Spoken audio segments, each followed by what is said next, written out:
நாம் தமிழர் கட்சியினுடைய ஒருங்கிணைப்பாளர் சீமான் அவர்களை மிரட்டும் சாட்டை துரைமுருகன். என்ன விஷயம், என்ன ஆடியோ அப்படின்றது தான் இந்த காணொலியில் நாம் பார்க்க இருக்கிறோம். யாருக்கும் கட்டுப்படாத, மரியாதைனா என்னன்னு சுத்தமா தெரியாத ஒரு மஞ்சப்பொடி மாமா பையன் தான் சாட்டை துரைமுருகன். இவன் 2 நாளைக்கு முன்னாடி விடுதலை சிறுத்தை கட்சியினுடைய தலைவர் அண்ணன் எழுச்சி தமிழர் திருமாவளவன் அவர்களை வன்மத்தோடு சாதி ரீதியாக திட்டி பேசியிருக்கான். இது சம்பந்தமாக நாம் தமிழர் கட்சியினுடைய ஒருங்கிணைப்பாளர் சீமான் அவர்கள் சாட்டை துரைமுருகனுக்கு ஒரு கண்டன ஆடியோ ஒன்று அனுப்புறாரு. அந்த ஆடியோ எப்படி இருக்குன்னா, தம்பி பாரு நீ என்ன பண்ணி வச்சிருக்காங்க. இந்த மதுரையில் இருக்கிற மாநில அண்ணன் மேல ரொம்ப அன்பு உள்ளவன். என்னத்தையாவது பேசி வைக்கிறேன். நான் ஒவ்வொரு நாளும் உன்னால பெரிய இடையூறா இருக்கு. ஒன்னுலேருந்து வெளியில் நின்றுட்டு நீ என்னத்தையாவது பேசிட்டு போ. இதுக்குள்ளே இருந்தால் என்னை கேட்காம நீ எதையும் பேசக்கூடாது. உனக்கு கட்சி வேணும், அண்ணன் வேணும்னா நான் சொல்கிறத என்னை கேட்டு தான் பேசணும். இந்த கோட்டுக்குள்ளே தான் நின்று விளையாடணும். இல்லை நீ வெளியில் போயிட்டு நீ விலகிட்டு நீ என்ன வேணாலும் பேசு.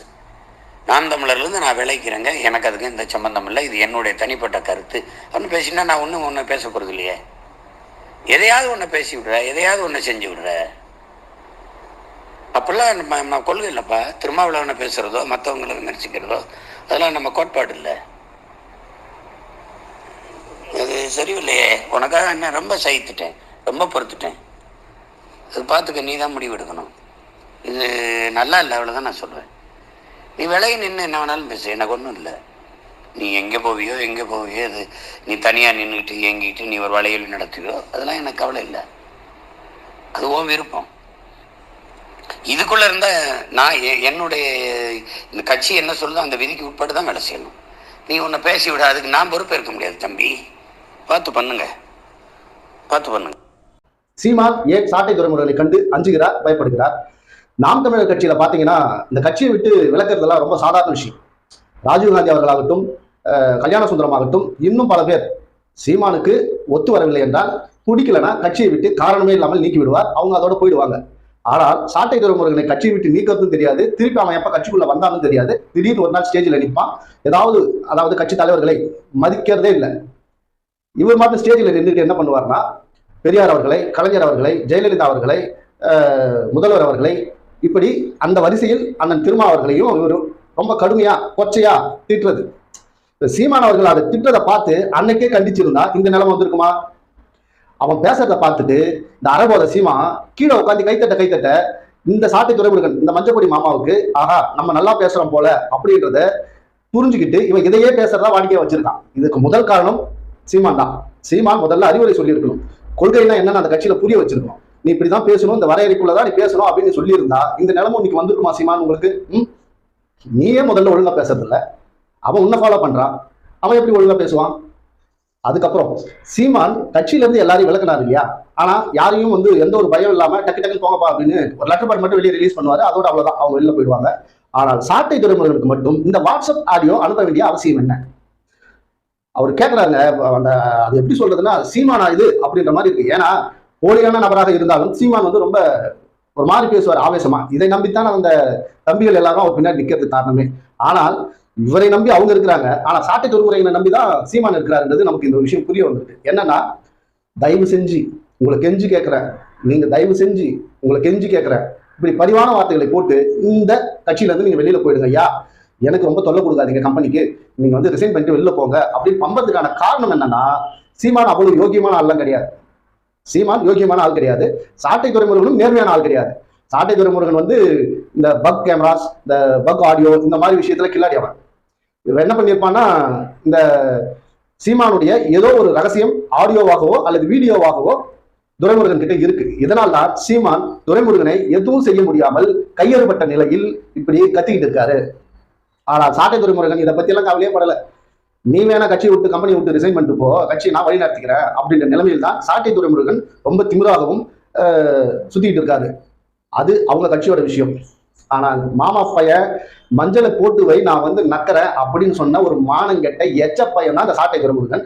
உனக்கு எழுச்சி தமிழர் அண்ணன் திருமாவை பேசவே உனக்கு தகுதி இல்லைன்னும் போது அவரை விமர்சிக்கவோ அவரை அவதூறாக பேசவோ உனக்கு என்னடா தகுதி இருக்கு? தம்பி சாட்டை துரைமுருகன், நீ எல்லா தலைவர்களையும் விமர்சித்துக்கிட்டே வர. முத்தமிழ் டாக்டர் கலைஞர், பெரியார் அவர்களை, அண்ணா அவர்களை, நம்முடைய முதல்வர் அவர்களை இப்படி விமர்சனம் பண்ணிக்கொண்டே வருகிறாய். ஆனா உன்னை வந்து யாரும் கேள்வி கேட்கல அப்படின்னு ஒரு நினைப்புல இப்போ நீ எழுச்சி தமிழர் அவர்களை வந்து நீ தொட்டு இருக்கிற. அடுத்தது என்ன, ஐயா ராமதாஸ் அவர்களை பத்தி பேசுவியா? அப்படியே போயிட்டே இருப்பியா? ஒவ்வொரு தலைவர்களா வந்து நீ தொட்டுக்கிட்டே போவியா? நீ இதே நிலைமை நீடித்தால் முதல்ல நீ யாரு நீ மல்லாக்கப்படுத்தி யோசிச்சு பாருடா. நீ முதல்ல யோசிச்சு பாரு. நீ ஒரு சந்தா வசூல் பண்ற நாம் தமிழர் கட்சியில் ஒரு மாமா பையன். உனக்கு ஏன்டா இவ்வளவு வீண் விளம்பரம்? ஒன்ன சீமானே சந்தா வசூல் பண்ணி பொழப்பு நடத்துறாரு. அந்த சந்தா வசூல் பண்ணி கொடுக்குற மாமா பையனி அதுல கமிஷன் அடிச்சு அந்த தம்பிகளை ஏமாற்றி அவங்கள சப்ஸ்கிரைப் பண்ண வச்சு அதுல சேனல் நடத்தி அதுல லட்சமா சம்பாதிக்கிற மாமா பையனி நீ, அதாவது இந்த சமூகத்துக்காக போராடி கொண்டிருக்கிற தலைவர்களை பத்தி இழிவாக பேசுவது, இந்த தமிழ் மண்ணுக்காக போராடி கொண்டிருக்கிற மறைந்த இருக்கிற தலைவர்களை இழிவாக பேசுவது, முதல்ல நீ யாருன்னு தெரிஞ்சுக்கிறானாய சாட்டை துரைமுருகன் என்பவன். முதல்ல நீ யாரு, உன் குலம் என்ன, உன் கோத்திரம் என்ன, நீ எல்லாரையும் சாதியை கண்டுபிடிக்கிற வந்தேரின்னு சொல்ற. முதல்ல உன்னுடைய பிறப்பு என்ன, உன் பிறப்பின் ரகசியம் என்ன, அது முதல்ல நீ வந்து தெரிஞ்சுக்கோ. இதை நாங்க சொல்லிக்கிட்டே தான் இருக்கோம். நீ முதல்ல தமிழனே கிடையாது, நீயே வந்தேரி. நீ சொல்ற இல்லையா, நீ வந்தேரின்னு சொல்ற இல்லையா, அந்த வந்தேரி தான் நீ. நீ கடைசியில எங்கள் சமுதாயத்தினுடைய எங்களுடைய தமிழ் மண்ணினுடைய பாரம்பரியத்தை நீ எவ்வளவு கீழ்த்தரமா பேசணுமோ அவ்வளவு பேசுங்க. நீ என்னைக்கு ஒரு அப்பனுக்கும் ஆத்தாளுக்கும் பிறந்தியான்னு கேட்டையோ அன்னைக்கே உன்னை வாயா அப்படியே நசுக்கி பித்தளை சொம்பு மாதிரி நசுக்கி இருந்தா இந்த நிலைமைக்கு நீ வந்திருக்க மாட்டேன். ஆனால் காலம் இன்னும் வந்து கடந்து விடவில்லை. உனக்கு இதுக்கு மேல கெட்ட காலம் தான் தம்பி. சாட்டை துரைமுருகன் என்கிற மாமா பையனுக்கு இந்த சவுக்கு சங்கர் இவெல்லாம் ஏஜென்ட் வச்சு நடத்துறவனுங்க. ஆனால் அரசியல் என்ற போர்வையில் இவனுங்க உள்ளடிக்கிற இந்த கூத்து, இவனுங்க பண்ற இந்த அட்ராசிட்டி, இதற்கு தமிழக அரசு விரைவில் முடிவு கட்டும். இவர்கள் மேல் வழக்கு பதிவு செய்யும் என்று ஒரு நம்பிக்கை நமக்கு இருக்கிறது. அதை நிச்சயம் முதல்வர் அவர்கள் செய்வார்கள் அப்படின்னு நம்மளும் நம்புறோம். இப்போ சீமான் எல்லாத்துக்கும் வீராவசமாக நான் அதிபர் அப்படின்னு பீத்தக்கற உனக்கு உன் கட்சியில உன் வார்த்தையை மதிக்காத ஒருத்தனை கட்சியை விட்டு எடுக்கிறதுக்கு துப்பு இல்லைன்னா நீ எல்லாம் அந்த கட்சி நடத்துறதுக்கு பதிலா இவன் வேலையை நீ பார்க்கலாம். சீமான் அண்ணன் திருமாவளவர்களை வந்து விமர்சனம் செய்யற அளவுக்கு சாட்டை துரைமுருகனுக்கு திம்பும் அந்த திராணியும் தைரியமும் வந்திருக்குன்னா அதுக்கு முதல் காரணம் நீ தான். ஏன்னா ஸ்டேஜ் மேல அவன் பேசும்போது அன்னைக்கே நீ அவனை வந்து கண்டித்திருந்தால் இப்படியெல்லாம் பேசக்கூடாது, அநாகரிகமாக பேசக்கூடாது அப்படின்னு சொல்லியிருந்தா இந்த நிலைமை இருக்காது. இன்னொரு விஷயம் என்னன்னா, உங்களுக்கு நல்லா புரிஞ்சிருக்கும், அவ்வளவா விளக்கமா சொல்ல வேண்டிய அவசியம்லாம் இல்லை. கட்சிக்காக பண ரீதியாக உடல் ரீதியாக எவ்வளவோ செலவு செய்து உழைத்த ராஜீவ்காந்தி, கல்யாண சுந்தரம், அப்புறம் நம்ம திருச்சியில ஒரு ஒருங்கிணைப்பாளரா இணை தலைமை ஒருங்கிணைப்பாளராக இருந்த ஒருத்தர் இப்ப சமீபத்தில் நீக்கினாங்க இல்லையா, அந்த விஜயலட்சுமி பிரச்சனை போயிட்டு இருக்கும்போது இவங்கெல்லாம் தன்னுடைய பணத்தை தன்னுடைய உடல் உழைப்பை வெளியில் கொட்டி வேலை செஞ்சு இவங்களெல்லாம் எடுக்க உனக்கு தெம்பு திராணி இருக்கிற சீமானுக்கு சாட்டை துரைமுருகனை ஏன் எடுக்க முடியல? ஒரே விஷயம்தான், அது ஆடியோவா வீடியோவா, நீ அவனை மட்டும் வெளியே அனுப்புனா சீமான் தமிழ்நாட்டை விட்டு வெளியே போக வேண்டியதுதான். ஏன்னா அவன் ரிலீஸ் பண்ணிடுவான். இப்படி கேவலமாக அதாவது தனக்கு கீழே இருக்கிற ஸ்டாஃபையே கண்ட்ரோல் பண்ண முடியாது, நீ என்ன மேனேஜர் அப்படின்னு தான் சீமானை பார்த்து நம்ம கேட்க வேண்டியதா இருக்கு. இந்த லட்சணத்துல உடனே வந்துருவானுங்க தம்பிங்க, 200 rupees 300 rupees 500 rupees அப்படின்னு சொல்லிட்டு, டேய் நான் ஜிப்பை இழுத்து மூடிட்டேன், யாரும் வந்து எதுவும் பண்ணாதீங்க, ஏன்னா எதுவும் கிடைக்காது. இப்படி தொடர்ச்சியாக அநாகரிகமாக பேசிக்கொண்டிருக்கிற சாட்டை துரைமுருகனையும் அவனுக்கு மேனேஜராக இருக்கிற இந்த சீமானையும் அவனை நம்பி பாழாய் போய் கொண்டிருக்கிற இந்த தம்பிகளையும் காலம்தான் காப்பாற்ற வேண்டும் அப்படின்னு சொல்லி கேட்டுக்கிட்டு, சாட்டை துரைமுருகனுக்கு அதாவது இது வானின் கடைசி வாய்ப்பு அப்படியெல்லாம் கிடையாது. அரசு மிக துரிதமாக அவனை கைது செய்ய வேண்டும். ஏகப்பட்ட ஆடியோஸ் இருக்கு அவன் பேசணும்.